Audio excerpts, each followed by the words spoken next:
கர்த்தருக்குள் தன்னுடைய ஓட்டத்தை வெற்றியோடு முடித்திருக்கிற பாஸ்டர் பெஞ்சமின் பன்ருட்டியில ஊழியம் செய்து கொண்டிருந்தார். During my time there, Pastor Benjamin, who has finished his ministry right in this place, he was serving the Lord there.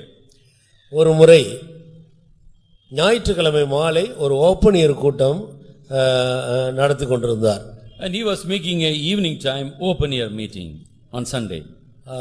அப்பொழுது கூட்டம் நடத்தி கொண்டே இருக்கும்போது திடீரென்று ஒரு குடிகாரன் பக்கத்தில் இருந்ததான ஒரு சோடா விற்கிற அந்த கடையிலிருந்து ஒரு சோடா பாட்டிலை எடுத்துக்கொண்டு வந்தார்.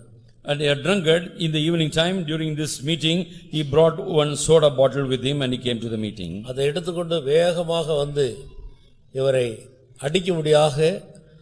அடிக்க வருகிறது போல வேகமாக இவருக்கு முன்பாக அந்த பாட்டிலை எடுத்துக்கொண்டு வந்தார். And he brought the soda bottle, although he wanted to charge it by throwing that bottle upon him. பக்கத்துல வந்த உடனே அந்த பாட்டிலை எடுத்து திறந்து இதை குடித்துவிட்டு நன்றாக பேசு சாமி என்று கொடுத்துட்டார். And when he came very closer, but he opened the soda bottle and Swami, please drink this and give a good message. ஒருவேளை அடிக்கிறதுக்காக பாட்டில் அடிக்கிறதுக்காக வந்திருக்க கூடும். And he must have come over there even with some other intention. எல்லாரும் பயந்து கொண்டிருந்தார். When all people were so afraid. ஆனபடியால் பக்கத்துல வரும்போது அதே சோடா பாட்டில் குடித்துவிட்டு இன்னும் ஊக்கமாய் பேசுவதற்கு ஊக்குவிக்கிற பாட்டிலாக மாறிவிட்டது. This soda bottle who was to be thrown upon him, but when it came to the close proximity, it was offered to him so that he must make the sermon beautiful. கர்த்தரிடத்தில் அன்பு கூறுகிறவர்களுக்கு சகலமும் நன்மைக்கு ஏதுவாக நடக்கிறது.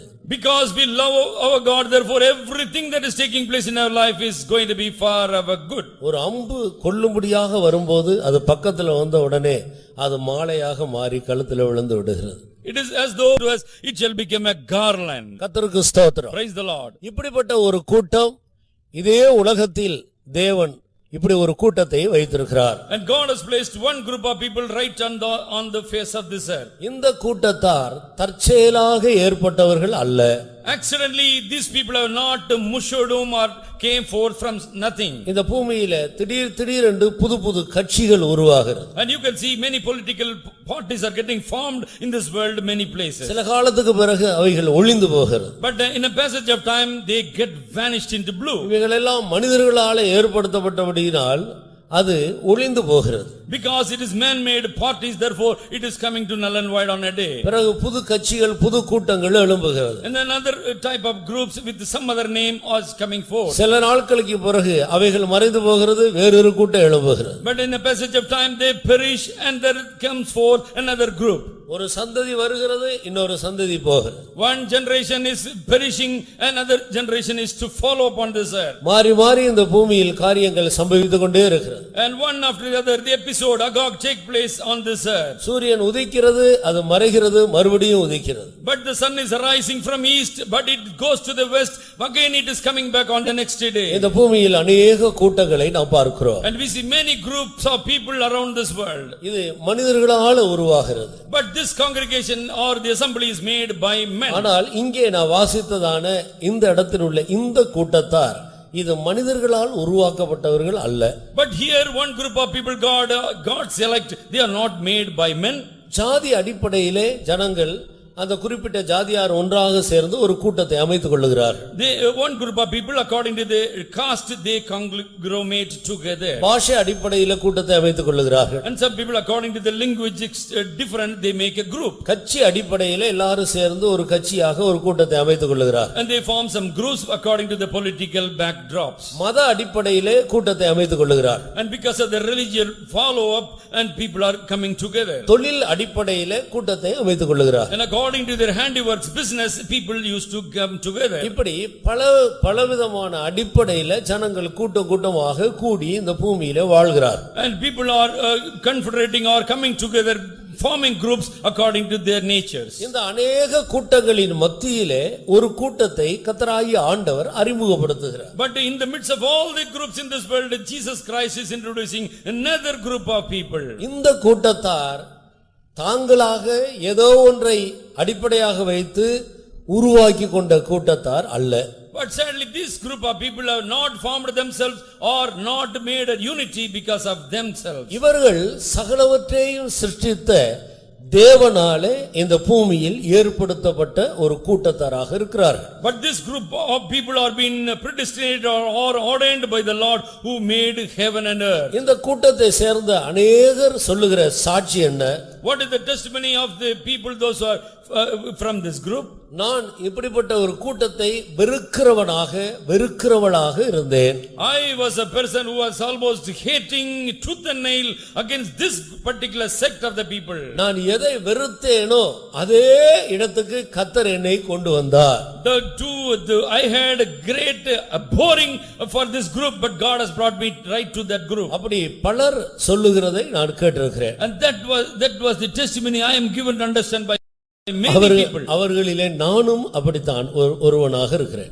In the midst of all the testimonies, I also one of the person who voiced like that. பரிசுத்த பவுல் சொன்னார், நான் எதை இடிக்க நான் பிரயாசப்பட்டேனோ அதையே நான் கட்டும்படி தேவன் என்னை கொண்டு வந்தார் என்று சொல்லுகிறார். Saint Paul in his vocab he says, to which thing I want to devastate and bring into ruins, God made me a person to construct and raise up that building. பெந்தெகோஸ்து மார்க்கத்தை அதை உடைத்து அது இல்லாமல் போகும்படி எருசலேமிலே பிரதான ஆசாரியர்களிடத்தில் நிருபத்தை வாங்கிக் கொண்டு தமஸ்கு பட்டணத்தில் உள்ள பெந்தெகோஸ்துக்காரர்களை எல்லாம் பிடித்து சிறையில் அடைத்து அவர்களை உபத்திரவப்படுத்தும்படியாக போனவர்தான் Pavul.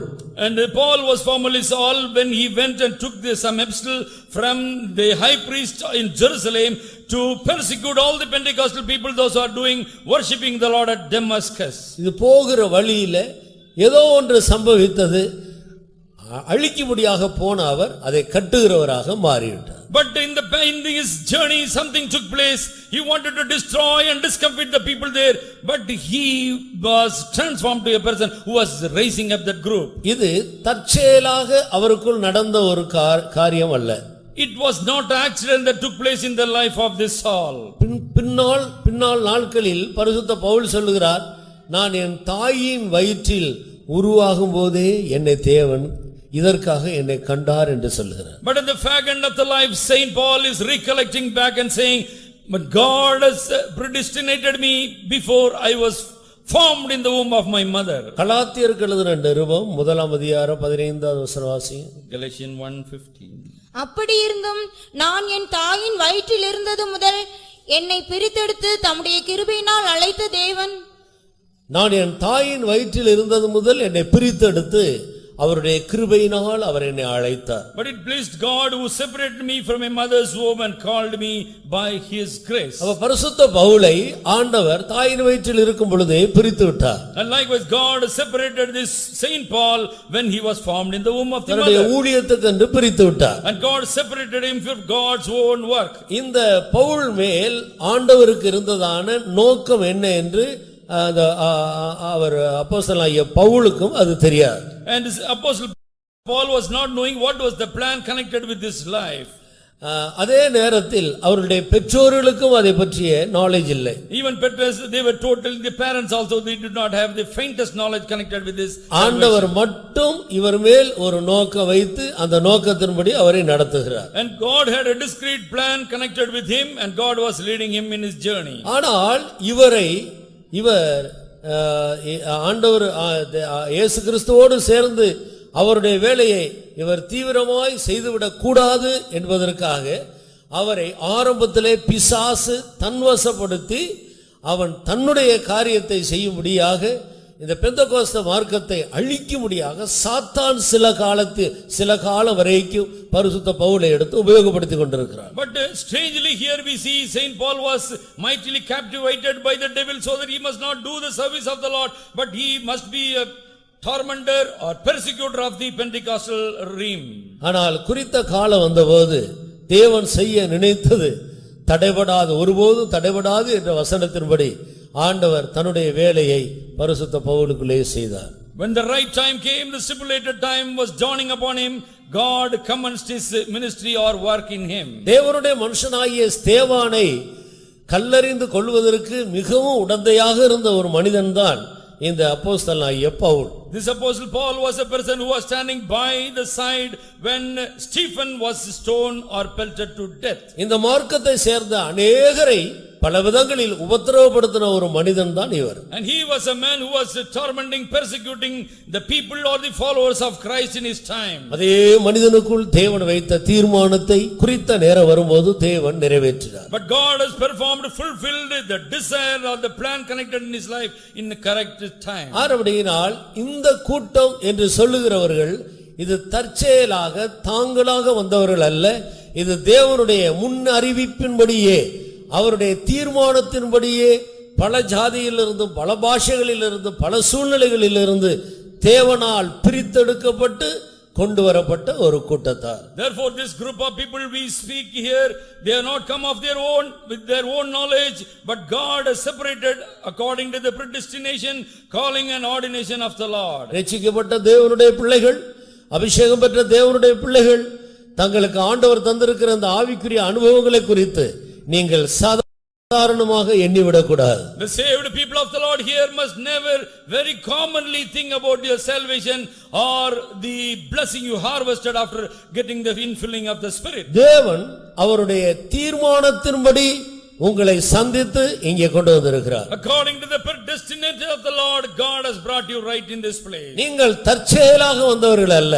Accidentally nobody has stumbled and fallen to this place. தேவனுடைய அநாதி தீர்மானத்தின்படி குறித்த நாள் வந்தபோது தேவன் உங்களை சந்தித்து கொண்டு வந்திருக்கிறார். Because of the everlasting plan of the Lord in the correct stipulated time, God has handpicked you and brought you right here. அவர் அதனை தன்னுடைய காலத்தில் அவர் நிறைவேற்றுகிற தேவன். And God is a Lord who performs at will his will in the correct time. எல்லாவற்றுக்கும் சமயமும் தேவ செயலும் நேரிட வேண்டும். But for everything there must be the will and the pleasure of the Lord. ஆண்டவருடைய சமயம் ஒரு மனிதனுக்குள்ள வரும்போது அவர் என்ன செய்ய நினைத்தாரோ அதை அந்த மனிதனுக்குள்ளே செய்கிற வேளையில் அவர் தீவிரமாய் செயல்படுகிறார். And God very swiftly he will perform the things or according to the pleasure or the will what he has for a man.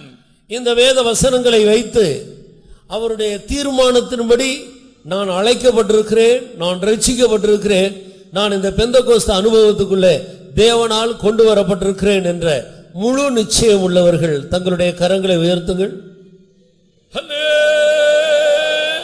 கர்த்தருக்கு ஸ்தோத்திரம். Praise the Lord. யாரோ சுவிசேஷம் சொன்னதுனால, எங்க அப்பா அம்மா இங்கே கொண்டு வந்ததுனால, இங்கே வர வேண்டும் என்று சொன்னதுனால நான் வந்திருக்கிறேன் என்ற எண்ணத்தை மாற்றி விடுங்க. Today itself you put aside the thinking that because of the gospel of that person, because my father and mother dragged me here and I was baptized in waters, that you are brought to this group. இதே பெந்தெகோஸ்தையின் அனுபவத்தில் இருந்த பெற்றோர்கள் மிக கவனமாய் தங்களுடைய பிள்ளைகளை வளர்த்தாலும் சமயம் வரும்போது பெற்றோர்களுடைய எல்லா ஆலோசனைகளையும் தள்ளிவிட்டு கர்த்தருடைய வழியை விட்டு விலகி மிக மோசமான துன்மார்க்கராய் ஜீவித்துக் கொண்டிருக்கிற பெந்தெகோஸ்து பெற்றோர்களுடைய பிள்ளைகள் எத்தனை பேர் உண்டு? Empty number of people we can quote here. The Pentecostal parents very ardently they will raise up their words, but they are going into the world without giving any importance to the doctrines. ஆனபடியினால் நான் தற்செயலாக வந்தேன், என்னுடைய பெற்றோர்கள் இதில் இருந்ததுனால நான் இதில் இருக்கிறேன், என்னுடைய நண்பன் சொன்னதுனால வந்தேன், எங்களுடைய சொந்தக்காரங்க சொன்னதுனால வந்தேன் என்று அப்படி நீங்கள் எண்ணி விடாதீர்கள்.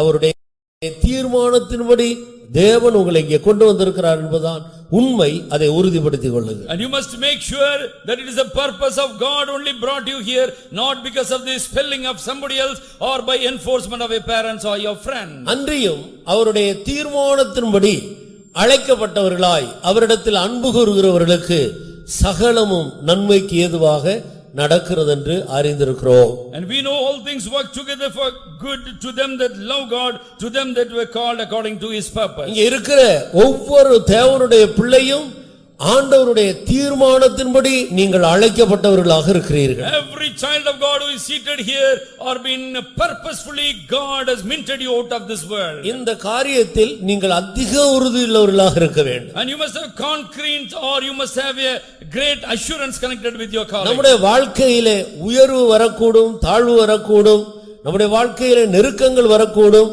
நம்முடைய வாழ்க்கையிலே சாலங்கள் வரக்கூடும், நம்முடைய வாழ்க்கையிலே துன்பம் பல காரியங்கள் வரக்கூடும்.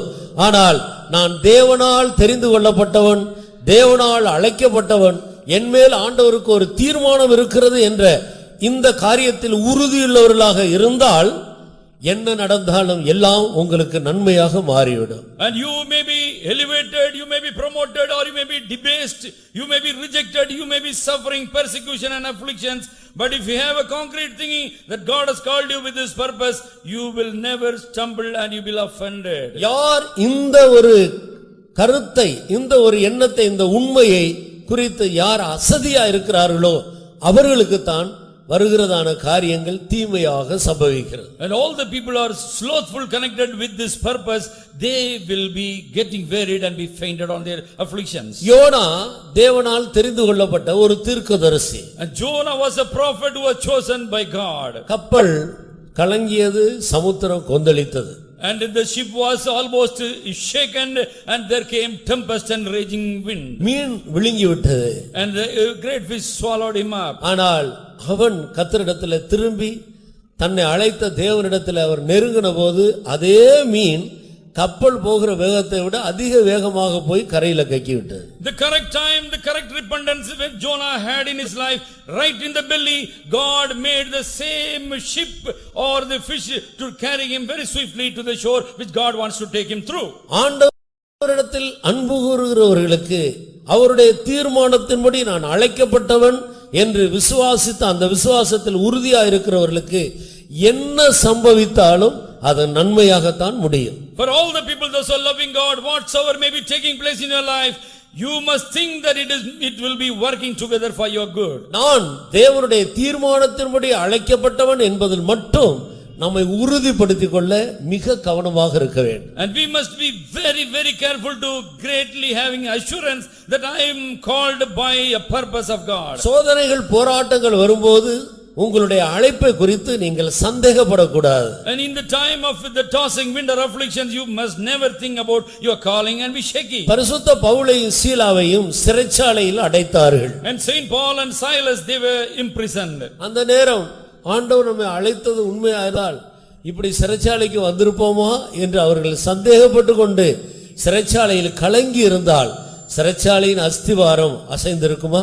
And one question to you, that when they have stumbled and said, but why God has allowed this imprison in their life, if they are fainted, will the foundations of the prison could have shaken by God? அங்கே இருந்த अनेक கைதிகளுடைய கட்டுகள் கழன்றிருக்குமா? But will the fetters of the chains of the prisoners should have gone away from them? அந்த தேசத்தில் உள்ள அதிகாரிகள் பரிசுத்த பவுலை கட்டுவித்ததற்காக கலங்கி இருப்பார்களா? All the people, the council, the people in the authority, whether they were terrorized because of imprisoning Saint Paul. தேசம் முழுவதற்கும் ஒரு பெரிய அதிர்ச்சியான பரபரப்பான சம்பவமாக அது காணப்பட்டது. And this imprisonment is becoming or sending forth waves of terror to the people and the Lord. ஒரு பெரிய அழுகைக்கு காரணமாக வந்த இந்த சம்பவம் அநேகர் ஆனந்த களிப்புறுவதற்கு ஏதுவாக மாறிவிட்டது. It became a matter to have tears, but it became a source of blessings to very many in the city. சிறைச்சாலை காவல்காரரின் தலைவனும் குடும்பமும் அன்றைக்கு இரவு ஞானஸ்நானம் பெற்றார்கள். The very same night, the captain of the imprison or he of the guard was saved, all his families. இன்றைக்கு அநேகருடைய வாழ்க்கையில் சில சோதனைகள் போராட்டங்கள் வரும்போது தங்களுடைய அழைப்பை மறந்து விடுகிறார்கள், சந்தேகப்பட்டு விடுகிறார்கள். But when there is some afflictions or pain befalling in the life of people, they are doubting the integrity of God as well as the calling and election. நான் பயந்தது எனக்கு நடந்தது. And whatsoever I am afraid of, it is coming to pass in my life. நான் அஞ்சினது எனக்கு நேரிட்டது. Whatsoever I am afraid of, I am fearful, it has come to pass. ஆனபடியால் அவருக்கு யோபு இந்த சம்பவத்தை சொல்லுகிறார். Therefore this is the testimony of Job. அவருக்கு அப்படி நடக்க வேண்டும் என்பது தேவனால் வந்தது அல்ல. It is not because of God that this misfortune befell his life. தேவன் மேன்மையான பாதையில் நடத்தும்படி இப்படிப்பட்ட பாதையில கொண்டு போகும்போது அவர் சந்தேகப்பட்டு பயந்தபடியினால் அப்படி சம்பவித்தது. And God wants to bring him forth afloat amongst prosperity, but he doubted and had fear connected with God. கடந்த நாளில் நம்மில் அநேகருக்கு வந்ததான சில தீமைகள், கஷ்டங்கள், நஷ்டங்கள் அது தேவனால் வந்ததல்ல. தேவன் உங்களை ஆசீர்வதிக்கும்படியாக அந்த பாதையில் கொண்டு போகும்போது நீங்கள் தேவனுடைய அழைப்பை, அவருடைய நடத்துதலை சந்தேகப்பட்டு பயந்ததனாலே உங்களுக்கு சம்பவித்தது. All the things that took place in your life is not because of God has forsaken you, but you have doubted the integrity and God's sovereign hand in the midst of affliction. நம்முடைய தேவன் எவ்வளவு பெரிய தேவன். Great is our God. அவர் சமுத்திரத்தை சிருஷ்டித்தவர், சமுத்திரத்தின் மேல் நடந்தவர். And he created the ocean and he was standing right on the ocean. நீ சந்தேகப்படாமல் அவரை பின்பற்றுவாயானால் நீயும் நானும் அதே சமுத்திரத்தின் மேல் நடக்க முடியும். Without any doubt, if you are able to believe upon him, you and me can tread upon this very ocean. நாமோ அவருடைய தீர்மானத்தின்படி அழைக்கப்பட்டவர்கள். And we are called chosen according to God's own purpose. எத்தனை பேர் இதில முழு நிச்சயம் உள்ளவர்களாக இருக்கிறீர்கள்? How many of us are going concrete evidently a proof for this? இந்த காரியத்தில் முழு நிச்சயம் எனக்கு உண்டு என்று எத்தனை பேர் தைரியமாய் தேவ சமூகத்தில் கம்பீரிக்கக்கூடியவர்களாக இருக்கிறீர்கள்? How many are able to accompany and say that I am very majestically saying this is the purpose for which God has called me? Hallelujah! நீ போட்ட அல்லேலூயா நம்ப முடியல. Yes, it is unbelievable the voice that came. இதை கேட்டுக்கொண்டிருக்கும் பொழுதே அந்த அல்லேலூயா என்ற சத்தம் உங்களுடைய விசுவாசத்தின் இருதயத்திலிருந்து உங்களை மீறி பொங்கி எழும்ப வேண்டும். And when you listen to such the sermon, that faith must be coming out as the voice of hallelujah from your mouth. உங்களுடைய சந்தேகம், அவிசுவாசம் இவைகள் தான் அந்த சத்தத்தை தடை செய்கிறது. Only our unbelief or your even unfaith only is making you to have a small disciple voice. நான் தேவனால் அவருடைய தீர்மானத்தின்படி அழைக்கப்பட்ட தெரிந்து கொள்ளப்பட்ட ஒரு நபரா இருந்தால் எனக்கு ஏன் இப்படி சம்பவிக்கிறது என்று நாம் கலங்க வேண்டிய அவசியம் இல்லை. We need not to have trouble in us saying why, because God has called us, God has chosen, why such misfortunes. நான் தேவனால் தெரிந்து கொள்ளப்பட்டவன் என்பதிலே உங்களுக்கு சந்தேகம் இருக்கிறபடியால் கலக்கம் வருகிறது. And there is trouble in your life because you doubt whether you have been called by God. கலக்கமும் பயமும் இருக்கிறபடியால் உங்களுக்கு நன்மையாக வர வேண்டிய காரியம் அப்படி தீமையாகவே நீங்கள் அனுபவிக்க வேண்டியதாக இருக்கிறது. And there is troubling and also fear coupled to your life, therefore it is not a good thing but a evil thing is befalling. அவருடைய தீர்மானத்தின்படி அழைக்கப்பட்டவர்களுக்கு சகலமும் நன்மைக்கு ஏதுவாக நடக்கும். For all things work together for good to the people those who have been called by God. நான் அவருடைய தீர்மானத்தின்படி அழைக்கப்பட்டவன் என்று எத்தனை பேர் உறுதியுள்ளவர்களாக இருக்கிறீர்கள்? How many are having assurance I am been called by the Lord? ஹல்லேலூயா! ஆரம்படினால் உனக்கு ஒரு தீமையும் சம்பவியாது. Therefore no evil shall befall your life. ஒரு வல்லமையும் உன்னை மேற்கொள்ளாது. No power shall prevail against your life. ஒரு துக்கமும் உன்னை மேற்கொள்ள முடியாது. No tears will make you crestfallen. ஒரு மனிதனும் உன்னை மேற்கொள்ள முடியாது. No man can prevail against your life. ஒரு ராஜ்யம் உனக்கு விரோதமாக எழும்பினாலும் நீ ராஜ்யத்தை கீழ்ப்படுத்துவாய், ராஜ்யத்தை ஜெயிப்பாய், ராஜ்யம் உன்னை ஜெயிக்காது. Many kingdoms may be coming against you, you shall subdue the kingdom, you shall be prevailing against the kingdom, you shall be always above. தானியேலுக்கு விரோதமாய் ஒரு தேசமே எழும்பி வந்தது. One nation stood up against Daniel. கடைசியாக தேசம் கீழ்ப்பட்டது, தானியேல் அதற்கு மேற்பட்டு போனார். At last that Daniel could subdue the kingdom and he was high above all the kingdom. எஸ்தருக்கு விரோதமாய் ஒரு ராஜ்யமே எழும்பி யூத குலத்தை அழிக்க எழும்பினது. கடைசியாக அழிக்க எழும்பினவர்கள் அழிக்கப்பட்டார்கள், இந்த குலமோ உயர்ந்து நின்றது. One group of nation was rising up against Esther as well as against the Jewish nation, but they could subdue the kingdom and she was above everything. உனக்கு விரோதமாய் உருவாக்குகிற சத்துரு உருவாக்குகிற அதே தூக்கு மரம் அதே சத்துருவுக்கு அது தூக்கு மரமாக மாறும், உனக்கோ அது ஒரு பெரிய ஆசீர்வாதமாய் மாறும். And all the hanging things that we made or crafted against you, that shall be made for your enemy. எந்த சிங்கக்கவி தானியேலை அழிக்க உருவாக்கப்பட்டதோ அதே சிங்கக்கவி தானியேலை அழிக்க உருவாக்கப்பட்டவர்களை கொன்று போட்டது. And the same lion's den which wanted to devour Daniel, and they because of the confederation and all the people those were confederated, they were put in the lion's den. எந்த அக்கினி சூளை Shadrach Meshach Abednego என்ற இந்த தேவனுடைய மனிதர்களை அழிக்கும்படியாக பட்சிக்கும்படியாக ஏற்படுத்தப்பட்டதோ அதே அக்கினி சூளை அவர்களை கொண்டு போய் அக்கினியிலே வீசினவர்களை பட்சித்து போட்டது. And the flame of fire, vehement fire, who could devour the people, those who are casting Shadrach, Meshach, Abednego into the fire. நீ தேவனால் தெரிந்து கொள்ளப்பட்ட ஒரு நபர், ஆண்டவர் அவருடைய இரத்தத்தால் என்னை கழுவி என்னை அழைத்து அபிஷேகம் பண்ணி அவர் என்னை நடத்துகிறார் என்பதில் நீ உறுதியாய் இருந்தால் இந்த பூமியில் ஒரு வல்லமையும் உன்னை மேற்கொள்ளவே முடியாது. You are a called person of the Lord, chosen of the Lord. If you have assurance that God has called you, no power on the earth can prevail against you. நான் ஒவ்வொருவரும் எங்கெங்கேயோ எப்படியோ பிறந்து வளர்ந்த நபர்கள். And we are all individually, we were hailing from some of the stock, some of the nation, from some of the families. சில வருடங்களுக்கு முன்பு நம்மை நாம் நிதானித்து பார்க்கும்போது நாம் எல்லாரும் யாரோ எங்கெங்கேயோ எப்படிப்பட்டவர்களாக இருந்தோம், நமக்குள் யாதொரு அறிமுகமும் நமக்கு இல்லை. And in the days of yore, if you look back to your calendar, you can see we are totally unknown entities and we were not knowing each other. ஆனால் குறித்த நேரம் வரும்போது தேவன் செய்ய நினைத்தது நமக்குள் நிறைவேற ஆரம்பித்தது. But in the stipulated time, whatever God has purposed in us, it came to a fulfillment. அவருடைய தீர்மானத்தின்படி நானும் நீங்களும் அழைக்கப்பட்டோம் என்பதை நிறைவேற்றக்கூடிய வெளிப்படுத்தப்பட வேண்டிய ஒரு நேரத்தை கர்த்தர் நமக்கு தந்தார். And God has offered us a time in which God wants to vividly express, this is the purpose for which I have called you. அந்த ஒரே இரத்தத்தால் கழுவப்பட்டோம். And we were all washed together by the blood of the same man. அந்த ஒரே ஆவியால் தாகம் தீர்க்கப்பட்டோம். And we were all quenched all our thirstiness because of the same Spirit. அந்த ஒரே தேவன் நம் எல்லாருக்கும் தேவனாக வெளிப்பட்டார். The same real one God has become God for all of us. நாம் எல்லாரும் இந்த ஒரே கோலின் கீழ் ஒரே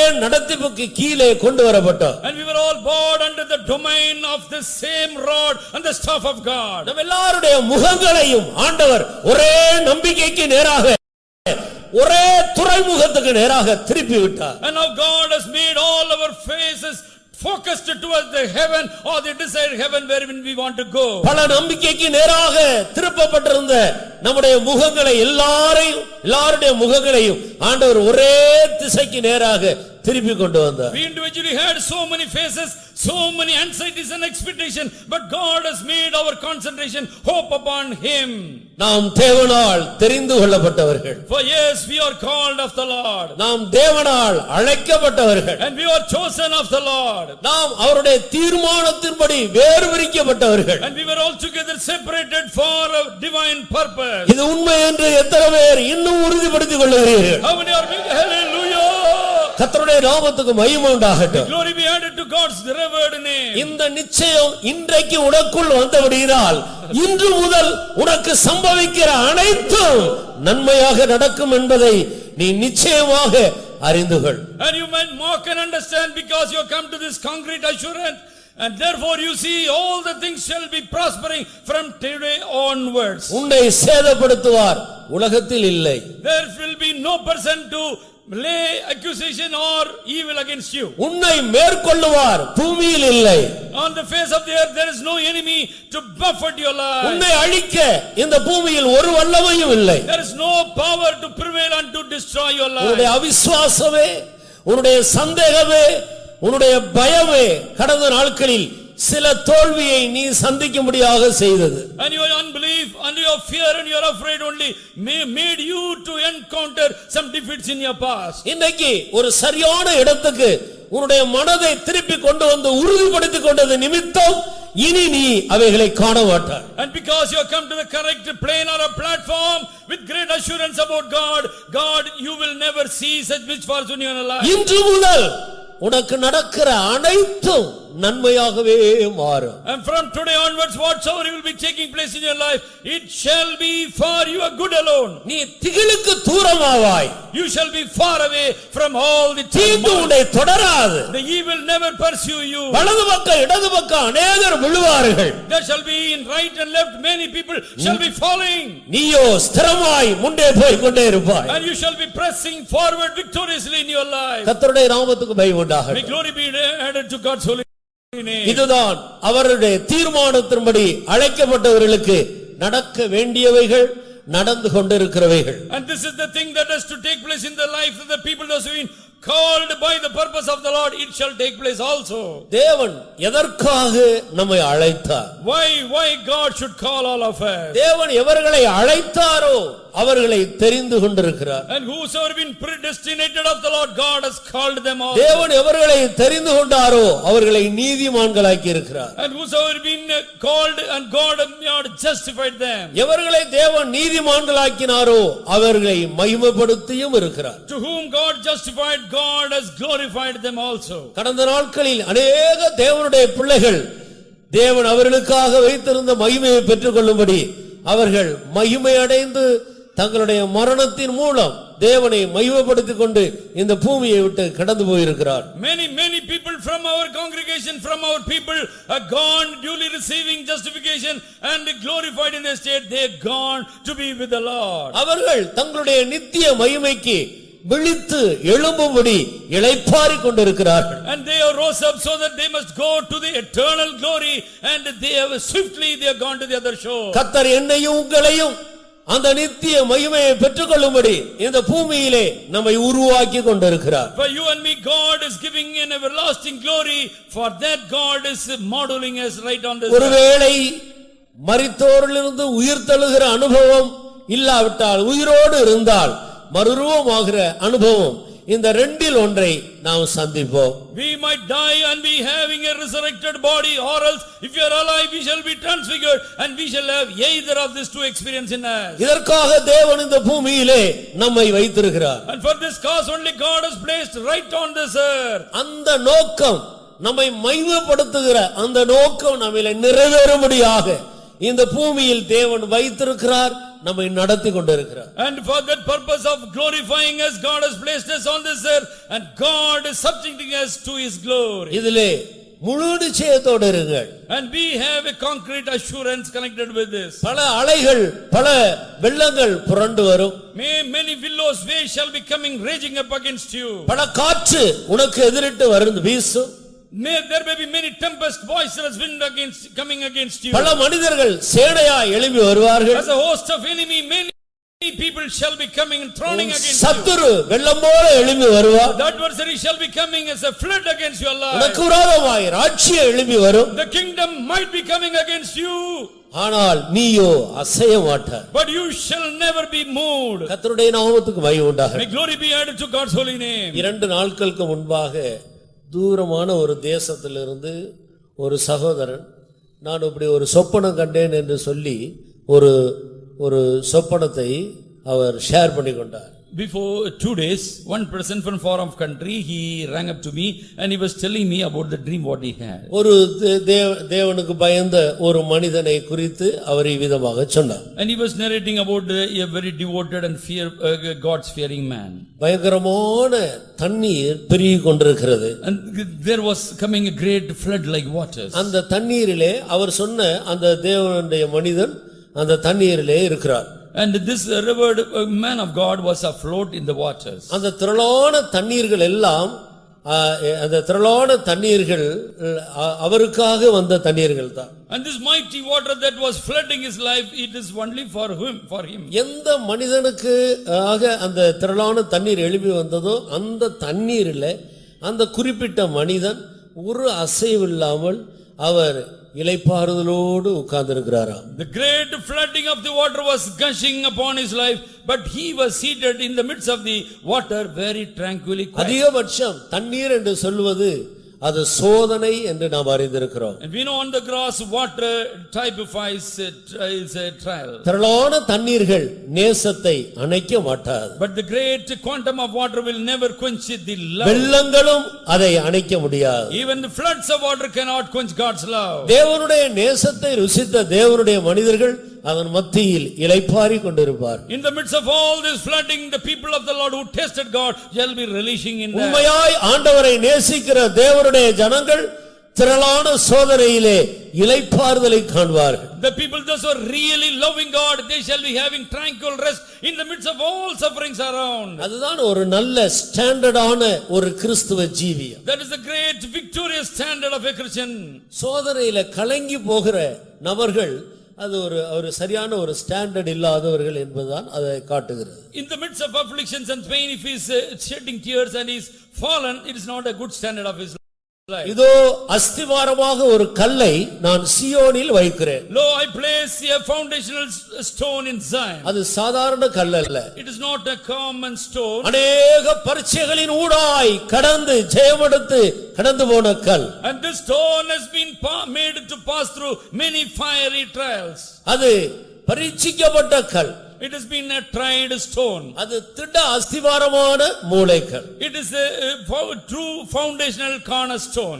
இப்போது அது அங்கே மூலைக்கல்லாக சீயோனிலே போடப்பட்டிருக்கு. And this has been placed in Zion as a cornerstone. இந்த கல்லின் மேல் அநேக பரீட்சைகளின் ஊடாக கடந்து போய் எல்லாவற்றையும் ஜெயித்த இந்த கல்லின் மேல் விசுவாசம் வைத்து ஜீவிக்கிறவர்கள் பதறான். And all the people those are trusting upon this the fiery or this established stone shall never be in haste. அப்படியானால் ஒரு கிறிஸ்தவருடைய வாழ்க்கையில பதஷ்டம், நடுக்கம், பயம் எப்பொழுது வருகிறது? Therefore, if it is the case, why must be a fear or trembling coming forth in the life of a Christian? எப்பொழுது இந்த கல்லின் மேல் உள்ள விசுவாசத்தை ஒரு கிறிஸ்தவன் இழந்து போகிறானோ அப்பொழுதுதான் அவனுக்குள்ளே பதஷ்டம் உண்டாகிறது. The time he is losing the confidence or his hope upon this law in the stone, that time he is in a haste. அப்பொழுதுதான் அவன் பதறி போகிறான். And that time he is swiftly running hither thither. அப்பொழுதுதான் அவன் கலங்கி போகிறான். And now he is sore afraid, he is troubled.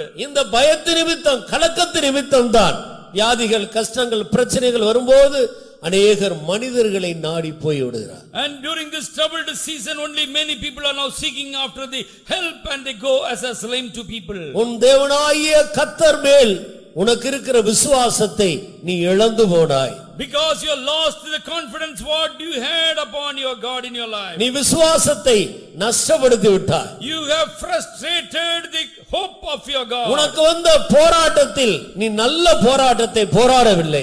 And you did not have a good fighting in the fight offered unto you. நீ விசுவாசத்தை இழந்து போய்விட்டாய். You have given up or lost your faith. கர்த்தருக்கு ஸ்தோத்திரம். Praise the Lord. ஆனால் ஆண்டவர் என்னையும் உங்களையும் உயிரோடு வைத்திருக்கிறபடியால், and because God has placed you and me alive on this earth, இழந்து போன எல்லாவற்றையும் நாம் திரும்ப பெற்றுக்கொண்டு தைரியமாய் முன்னேறி ஜெயிப்பதற்கு ஒரு சந்தர்ப்பத்தை கொடுத்து இந்த பூமியில வைத்திருக்கிறார். And God is giving another opportunity so that we must be restoring back all the experience lost. We must perform victoriously. ஒரு படிக்கிற மாணவனை எடுத்துக்கொள்ளுங்கள். Consider a student.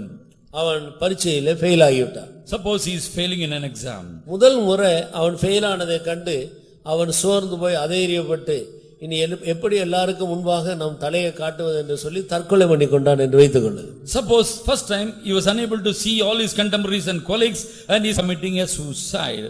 அவன் தற்கொலை பண்ணி கொண்ட அடுத்த நாள் பேப்பர்ல வருகிறது, நாங்கள் சரியாக பேப்பர் திருத்தாதபடியினால் இந்த நபர் ஃபெயில் ஆகிவிட்டார், அவர் பாஸ் பண்ணிவிட்டார் என்று அடுத்த நாள் வருது. But there is a errand is given at a correction or corrigendum that this particular number is already passed, there is some error. உயிரோடு அவர் மரித்து போனபடியினால் இந்த சந்தோஷத்தை அவர் அனுபவிக்க முடியுமா? And can he taste and enjoy the publishing because he is already no more? இல்லாவிட்டால் fail ஆகவே ஆகிவிட்டார் என்று வைத்துக் கொள்ளுங்கள். Or else you see just now he got a failing. தற்கொலை பண்ணி கொண்டா மறுபடியும் அதை எழுதி பாஸ் பண்ணி முன்னேறதுக்கு ஒரு வாய்ப்பு அவருக்கு உண்டா? Will there be an opportunity given to him, offered to him to write an exam once again and have a victory? உயிரோடு இருந்தால் மறுமுறையும் எழுத ஒரு சந்தர்ப்பம் உண்டு. Suppose he is alive, he can again walk back to the exam hall and write an exam. பலமுறை எழுதி வெற்றி பெற்றவர்கள் உண்டு. And many people thus are written many times and they mark the pass. கர்த்தருக்கு ஸ்தோத்திரம். Praise the Lord. ஆனபடியால் நான் ஸ்கூல்ல படிக்கிற நாள்ல சரித்திர புஸ்தகத்துல கஜினி முகமதா அப்படின்னு ஒரு 17 முறை படையெடுத்து இந்தியாவை ஜெயிச்சதாக நான் படிச்ச ஞாபகம் இருக்கு. சரிதானே நான் சொல்றது? Yes.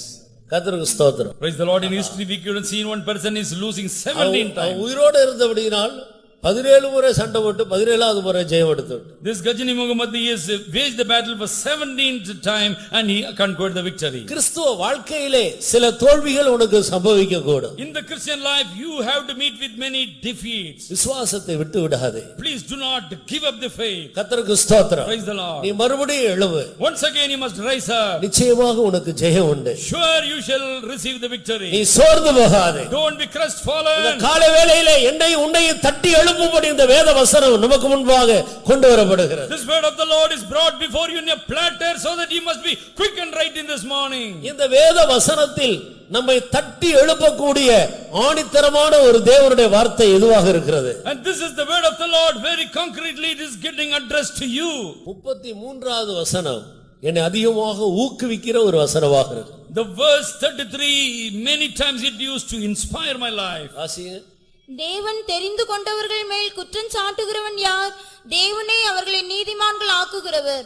தேவன் தெரிந்து கொண்டவர்கள் மேல் குற்றம் சாட்டுகிறவன் யார்? Who shall lay anything to the charge of God's elect? நான் தேவனால் தெரிந்து கொள்ளப்பட்ட ஒரு நபர் என்ற இந்த விசுவாசத்தில் நீங்கள் உறுதியா இருந்தால் எத்தனை பேர் குற்றம் சாட்டினாலும் தேவன் அதை குற்றமாக எடுக்க மாட்டார். Suppose that you come to the catalog of God's own elect, many people may be accusing you, you shall not be falling. பூமியில் உள்ள அத்தனை பேரும் உன்னை குற்றம் சாட்டட்டும். All the people on the earth may be accusing you with some flaw. தேவன் உன்னை குற்றவாளியாக தீர்க்க மாட்டார். But God will not condemn you and say you are கையும் மெய்யுமாக விபச்சார பாவத்தில் பிடிக்கப்பட்ட ஒரு ஸ்திரியை கொண்டு வந்து ஆண்டவருக்கு முன்பாக நிறுத்தினார். And they placed before our Lord Jesus a woman was captivated or a red-handed he was captivated. அந்த அத்தனை பேரும் ஒருவராயிலும் அந்த ஸ்திரீக்கு ஒரு ஆறுதலான வார்த்தையை சொல்லவில்லை. All the people those who brought her, nobody was to give some solace or comfort to her. எல்லாரும் குற்றப்படுத்திக் கொண்டிருந்தார்கள். All people are accusing this particular woman in இவளை question. கல்லெறிந்து கொள்ள வேண்டும். And she must be pelted to death. இப்படி எல்லாரும் வந்து குற்றப்படுத்திக் கொண்டிருந்தார். All the people there were accusing this woman. ஆனால் ஆண்டவர் அவள் மேல் ஒரு நோக்கம் வைத்திருந்தார். But God had some separate plan connected his life.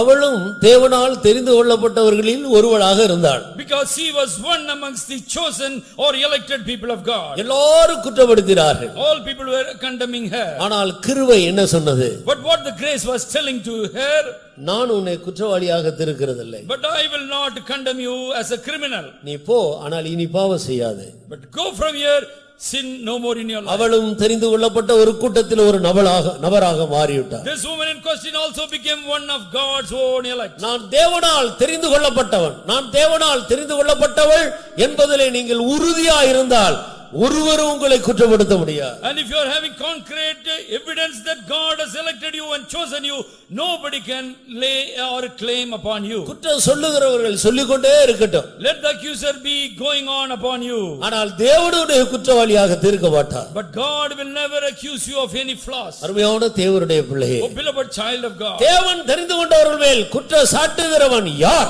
who shall lay anything to God's own elect? இந்த கால வேளையிலே நீ எப்படி இருக்கிறாய்? How are you right in this morning time? இந்த கால வேளையில் இந்த தேவனுடைய வார்த்தை நீ எப்படிப்பட்டவனாக உனக்கு காட்டிக் கொடுக்கிறது. And if this word of the Lord is addressing and pinpointing your life, in which manner? உன்னுடைய குற்றங்களை உனக்கு காட்டிக் கொடுக்கிறதா? Is it so the word of God is pinpointing some flaws? மற்றவர்கள் உன்னை பற்றி இப்படி எல்லாம் குறை சொல்லுகிறார்களே என்று உன்னை அதைரியப்படுத்தும்படியாக இந்த வேத வசனம் உனக்கு காட்டிக் கொடுக்கிறதா? Or this word of the Lord is accusing you that so many people are make so much of accusation against you? இல்லை, நீ தேவனால் தெரிந்து கொள்ளப்பட்ட ஒரு நபர், உன்னை யாரும் குற்றப்படுத்த முடியாது.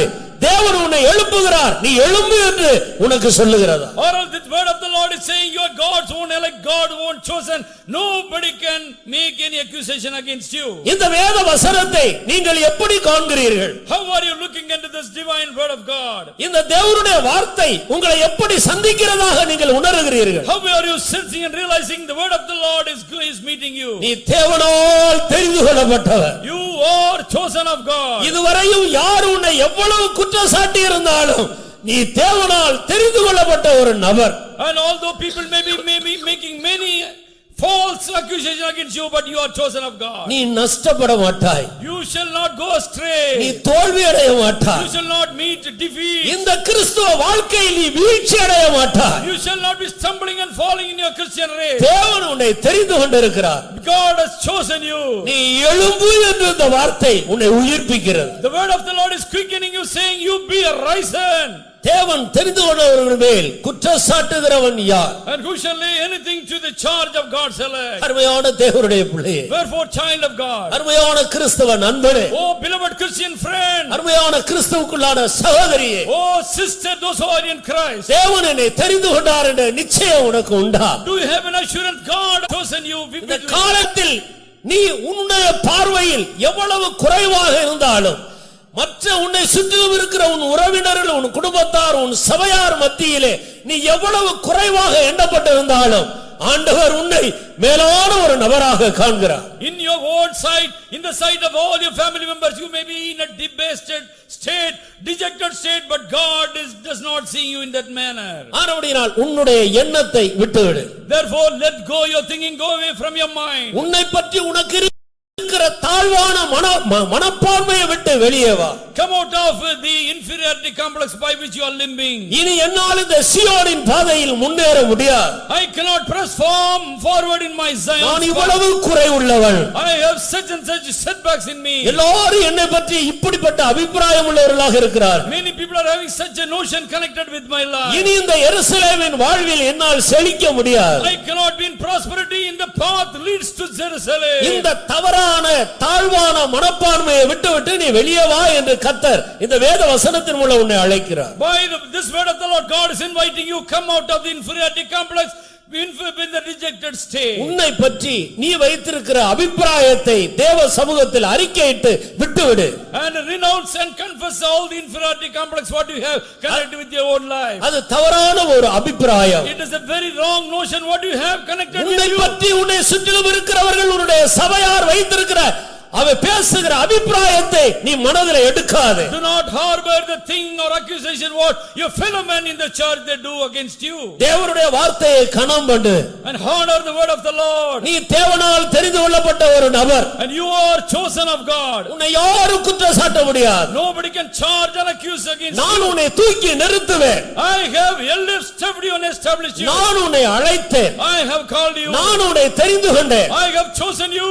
என் இரத்தத்தால் கழுவி உன்னை நீதிமானாக்கிறேன். I have washed you and justified you by my நானே உன்னை மகிமைப்படுத்துவேன். and I am going to glorify you. உனக்காக நான் மரித்தேன். I have died for you, Jesus. உனக்காக நான் எழும்பினேன். I have risen for you. உனக்காக நான் எல்லா வானத்துக்கு மேலாக கடந்து சென்றேன். I have passed through all heavens for your sake. உனக்காக என் பிதாவின் வலது பாரசத்தில் வீற்றிருக்கிறேன். I am seated for your cause in the right hand of my Father. உனக்காக நான் பரிந்து பேசிக் கொண்டிருக்கிறேன். I am advocating, interceding for your cause. இதை விசுவாசிக்கிறாயா? Are you able to believe this? கர்த்தருடைய வார்த்தை உன்னை பார்த்து கேட்கிறது. The word of the Lord is addressing unto you. இதை விசுவாசிக்கிறாயா? Are you able to believe the voice of இதை God? விசுவாசிக்கிறாயா? Are you able to believe the voice of நான் God? உனக்காக செய்து முடித்த இதை விசுவாசிக்கிறாயா? Do you believe whatsoever I accomplished for you? எழும்பு தேவனுடைய பிள்ளையே. O child of God, be arise. சீயோனே நீ எழும்பு. O Zion, be arise. எருசலேமே நீ எழும்பு. Jerusalem, be quick. நீ ஆர்ப்பரி. Oh, rejoice in நீ the Lord. முழக்கமிடு.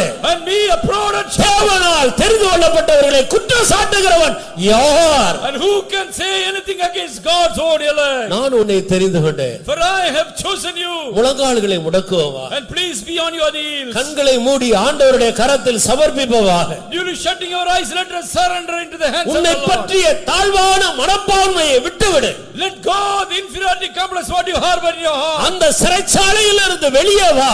Come out of the prison house. இன்றைக்கு கர்த்தர் உன் கதவை தட்டி உன்னை அடைத்து வைத்திருந்த சிறைச்சாலையின் கதவை திறக்கிறார். Today God is knocking up the jail's door and bringing you out of the prison. உன்னை பற்றி நீ வைத்திருந்த தாழ்வான அந்த எண்ணம் என்கிற சிறைச்சாலையில் இருந்து வெளியே வரும்படி கர்த்தர் கதவை திறந்து விடுகிறார். And God is wide opening the doors of prison that you must come out of your own rejection. உன்னுடைய குறைகளையே எண்ணி எண்ணி எண்ணி நீ விழுந்து போன இடத்தில் இன்னும் நீ விழுந்து கொண்டிருக்காதே. And do not reckon at your flaws and be still keep on falling in your dejection. கர்த்தர் இன்றைக்கு அந்த இடத்திலிருந்து உன்னை தூக்கும்படி தன்னுடைய கரத்தை நீட்டி இருக்கிறார். God has extended his arm to lift you from that fallen state. விசுவாச கண்ணால் நீ அந்த கரத்தை பார்த்து உன்னுடைய கரத்தை நீட்டி ஆண்டவருடைய கரத்தை எட்டி பிடிப்பாயா? By faithfulness, extend your arms and hold for the hand God has stretched forth for you. கர்த்தர் அந்த இடத்திலிருந்து உன்னை தூக்குகிறார். God is elevating you from that state. இந்த ஆவிக்குரிய வாழ்க்கையில் இந்த விசுவாச மார்க்கத்திலே நீ சோர்ந்து போனாயோ, And in the victorious spiritual life, whether you have fallen, அதைரியப்பட்டு போனாயோ, you are totally been discouraged, என் ஜெப ஆவி எல்லாம் என்னை விட்டு போய்விட்டது, இனி நான் எப்படி எழும்புவேன் என்று சொல்லுகிறாயோ, or are you saying my praying spirit has gone, how can I rise up? என்னுடைய பரிசுத்த ஜீவியத்தில் பாதிப்பு வந்து விட்டது, இனி நான் எப்படி முன்னுக்கு போவேன் என்று எண்ணுகிறாயா? There came a defilement in my holy life, how can I press forward in this race? நான் செய்த குற்றங்கள் மற்றவர்களுக்கு தெரிந்து விட்டது, நான் இனி எப்படி முன்னேற முடியும் என்று எண்ணுகிறாயா? Are you thinking all the things misgivings of my life is brought to the broad நீ light? ஒரு தேவனால் தெரிந்து கொள்ளப்பட்ட நபர் என்பதில் உறுதியாயிரு. And be assured that you are chosen of the Lord. உன்னுடைய பழைய நிலவரத்தை விட்டு எழும்பும்படி மனம் திரும்பு. And repent and come from your old fallen state. இன்றைக்கு உன்னுடைய மனதை மாற்றுகள். Today onwards transform your heart. இன்றைக்கு உன்னை குறித்து உனக்கு இருக்கிற தாழ்வான அந்த மனதிலிருந்து நீ திரும்பி வா. And today itself you repent from your dejected and என்னையும் என் ஆண்டவர் உயிர்ப்பிக்க முடியும். and God can quicken even me. என்னையும் ஆண்டவர் சீயோனாய் மாற்ற முடியும். God can even make me also Zion. என்னையும் ஆண்டவர் எருசலேமாய் உருவாக்க முடியும். God can even make me a Jerusalem. என் தேவன் என்னை தூக்கி நிறுத்த வல்லவர். My God is well able to establish my going. குற்றப்படுத்துகிறவர்கள் குற்றப்படுத்திக் கொண்டே இருக்கட்டும். Let the accuser be continuously accusing you. கர்த்தர் உன்னை பார்த்து சொல்லுகிறார், நீ எழும்பு. And God looking at you says, you be a riser. நீ என்னால் தெரிந்து கொள்ளப்பட்டவர். You are chosen of me. நான் உன்னை தெரிந்து கொண்டேன். For I have chosen you. நான் உனக்காக மரித்து உயிர்த்தெழுந்தேன். I have died for you and be alive உன்னை for you. குற்றம் சாட்டுகிறவர்கள் யார்? And who can accuse you? யார் உன்னை குற்றம் சாட்ட முடியும்? Who can accuse you? தேவனுடைய பிள்ளையே, நீ இந்த வார்த்தையை பிடித்துக்கொண்டு எழும்பு. Oh child of God, cleave unto the word and be a riser. Hallelujah.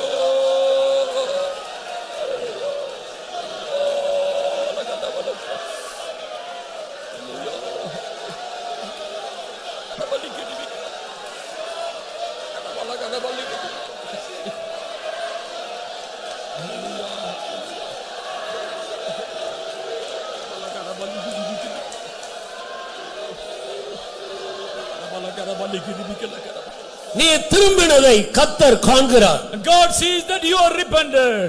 புதிய தீர்மானத்தோடு இனி என் தேவனுக்காக ஜீவிப்பேன் என்று திரும்பினதை, உன் மனதிலே ஏற்பட்ட அந்த திருப்பத்தை ஆண்டவருடைய கண்கள் காண்கிறது. The eyes of the Lord was able to behold the repentance that came forth within your heart. இதன் விளைவு என்ன?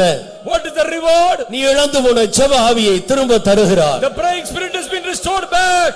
நீ உடைத்து போட்ட விசுவாசத்தை மறுபடியும் ஆண்டவர் உனக்கு கொடுக்கிறார். The faith life is already given back to you.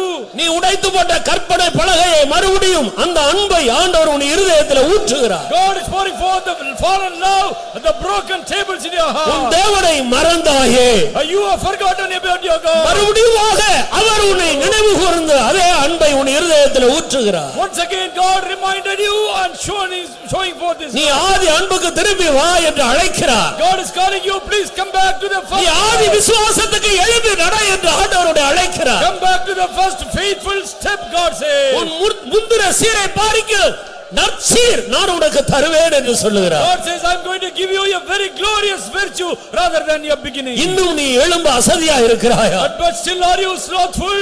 இன்னும் நீ விழுந்து கிடக்கிறாயா? Are you still fallen? இந்த வார்த்தை எனக்கு அல்ல என்று உன்னை ஒரு வல்லமை உன்னை பார்த்து சொல்லிக் கொண்டிருக்கிறது. What power is saying that this word is not for you? இந்த வார்த்தை உனக்கு அல்ல.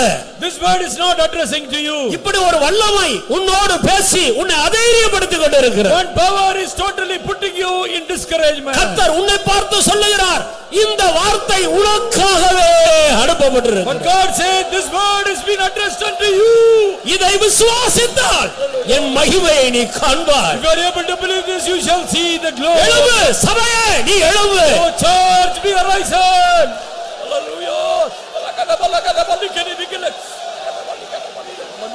Dola rabakatuna bahayila bautuda valaria. Dola rabakatuna valaria baushina valaria. Dola bakatuna ila bautude. Shina la rabakatuna ila bautude. ஆமென்.